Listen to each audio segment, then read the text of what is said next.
A long, long time ago, on the island of Sodor, there was a Caledonian mixed traffic 812 class tender engine. His name is Rod, but people call him the Slender engine. The reason they call him the Slender engine because every time he finishes his job, he appears out of nowhere and complete the other. And that's what makes him special. He's a hard worker and very kind and really useful. And he's very helpful as well. He's an engine that everyone on Sodor likes. And every time an engine passed him, they would just give him a blast of their whistle. The sign says, "Hello, good day, great job," and a bunch of things.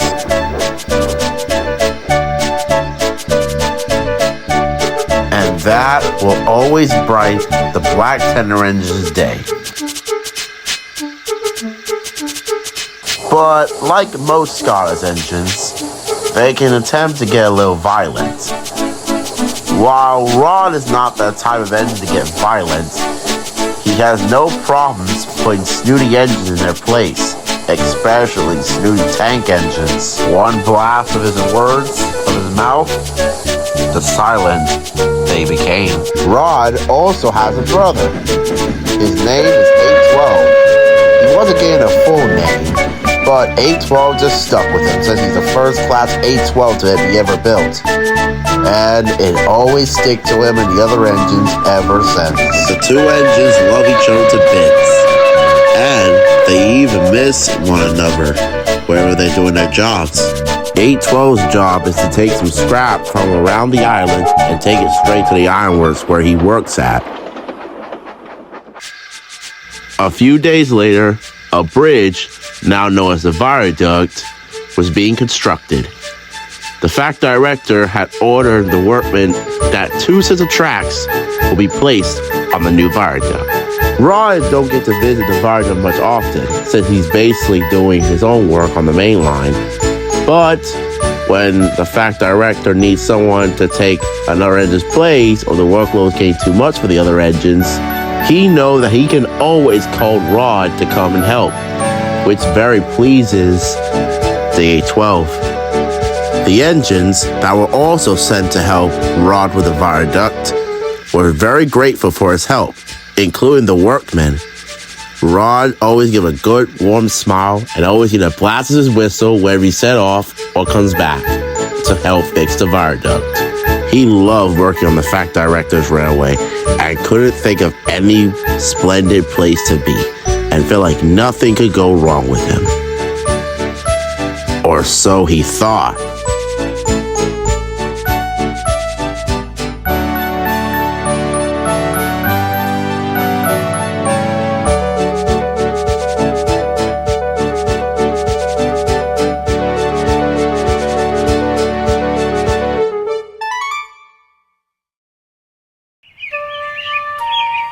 Now, before I get on with the story, I want to take you to a place where you seem all too familiar.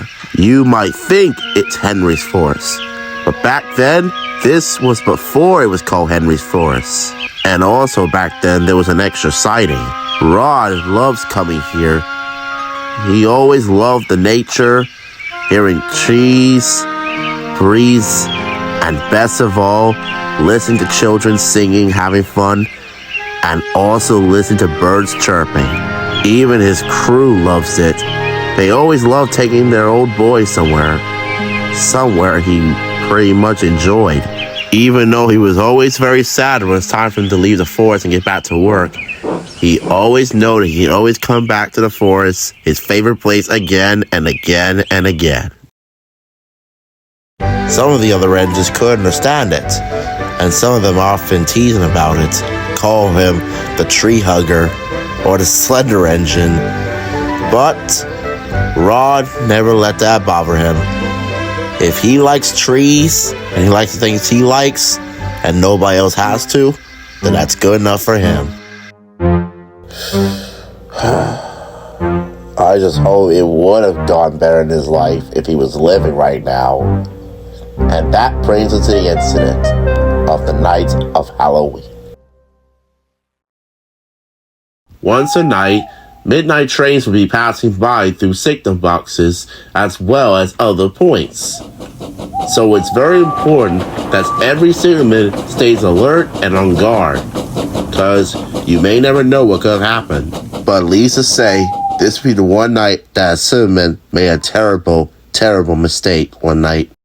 One night, Rod was tasked to take a midnight goods train all the way to the other railway. He was talking at Crosby to a number 0 tank engine. It was Silver, also known as Timothy. Alright, Timothy, I'm off to take my midnight goods train. I'll see you later. Wait a minute, Rod. Before you leave, I just want to let you know to be careful at night. There could be some dangerous stuff out there that we aren't aware yet. Thanks for the warning, Timothy. I'll keep that in mind. When the guard blew his whistle, and a goodbye, Timothy. I'll see you later. I'll keep that in mind. Thanks for the warning. And with no problem, Rod. Keep up the good work. Rod puffed away. As he did, no one, including him and his crew, hadn't realized that this would be the last time he ever pulled out of the station. Now, all the signalmen are usually on guard this time of night, but there's one signalman that's always dozing off. He never really cared for his job, nor there to be on a better lookout. And to make matters worse, he was so bloody damn tired, he accidentally caused his elbow to hit the switch, causing the point to be changed. Rod was unaware of this situation and gave a friendly whistle towards the signalman just in case he messed up the switches. But however, his whistling woke up the signalman, and he finally realized his mistake. He tried calling out to him, but unfortunately he was right close to the brake fan, which means that Rod couldn't hear, neither could his crew, or even the guard. The only reason the guard couldn't hear him because Rod was already heading straight towards the distance. And into the side and the entire train into Henry's Forest they go. The last thing was heard was screeching, screaming, and crashing.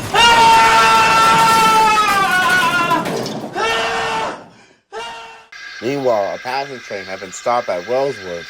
This is to do because the signals every single signal on Sodor has been set to danger, which means no one can get in or out. At first he was confused, but until his driver told him about the situation, which led him shocked. A rescue team has been called. Timothy and Dane were called over to help clean the mess. The driver and fireman were reported dead. Both their heads had been completely cut off from the crash. They must have hit their poor engine's controls, causing them to both die instantly. Once everything was cleaned up, Dane took the poor engine and the remains of his train to his destination and scrapyard.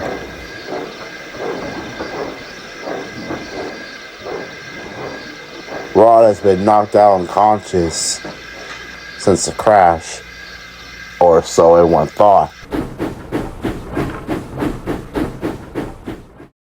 The rest of the next few weeks have been a very beautiful time for the engines. Everyone's enjoying themselves. Everyone's busy at work, the usual, with nothing bad happened. On one fateful night, a certain incident happened at Henry's Forest. Involves of a little black tank engine. I wonder when my crew's gonna be back. It's very dark out here, though. Good thing I got my lamp to keep me company. Hope someone comes soon. Hello? Anyone on this line? Hello? Hello, please. I ran out of fuel. I can't go anywhere.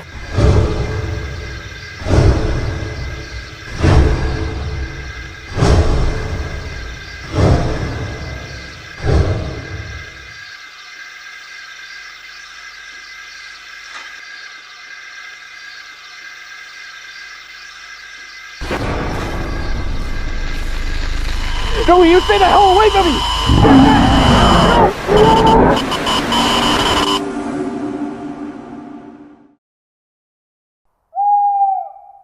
And the little engine was never seen again.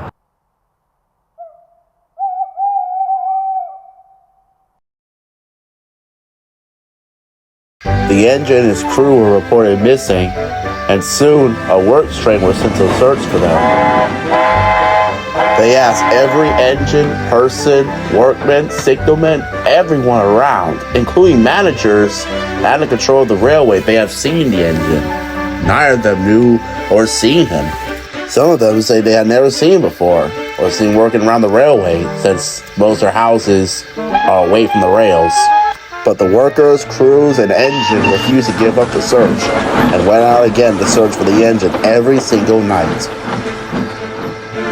Now, before I continue on the story a little further, I'm sure you're wondering and asking the question, what happened to the cinnamon right after Rod's accident on the night before? Well, when the fact director found out that it was a cinnamon who had caused their accident, he told him to pack his things and he was fired. So he cannot have situations like these happen again. The cinnamon tried to convince him to not get fired, but unfortunately, the fact director beat him to it. And so he packed his things and he was fired. Now back to the missing tank engine. A little blue engine found him laying on his side. However, he wasn't, how you say, found alive.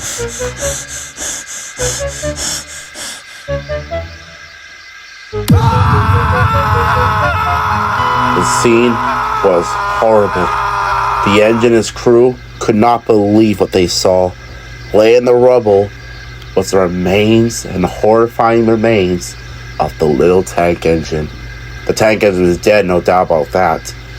There was no face of the engine. Only thing was left was a smoke box door. The engine was battered, bruised, and obviously damaged. Beyond repair, the fact director had no other choice but sold him for scrap.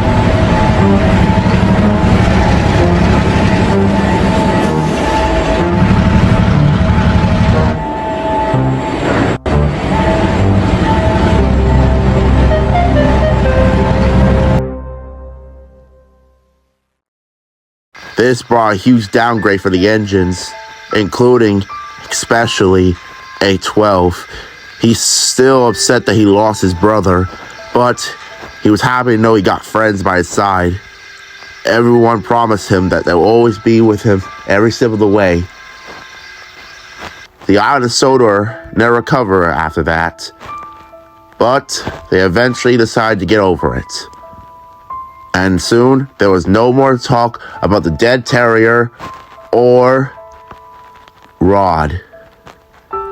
However, some people say on certain nights, wherever the moon is full, and sometimes on occasions when mist rolling in or not, only on Halloween, Rod's ghost appears in front of you. First, you'll hear the slow chuffing. Then, you'll hear a wailing whistle on occasions. Then, once he appears in front of you, he'll take you down. Because if you enter encountering him, there is no escape from him. The signalman who had caused Rod's accident had disappeared one day later, a few days after the terrier's accident, or the terrier's death, you might say. And people saying that the ghost of Rod, now known as the Slender engine, was the one who takes that signalman away, and it's possible that he'll take people and engines and crews as well. Because if you enter encountering him, oh boy, you are a doomed person. There is no escape from him. Today, Rod now haunts Henry's Forest from time to time, wherever he feels like it. Because if you hear slow puffing, you better get out of there as fast as you can. Luckily, if you're not on the tracks, you'll be fine. However, if you're on the tracks, when there's no one about, just be on guard. You cannot run, you cannot hide, you will be found by Rod, but will never live to tell the tale.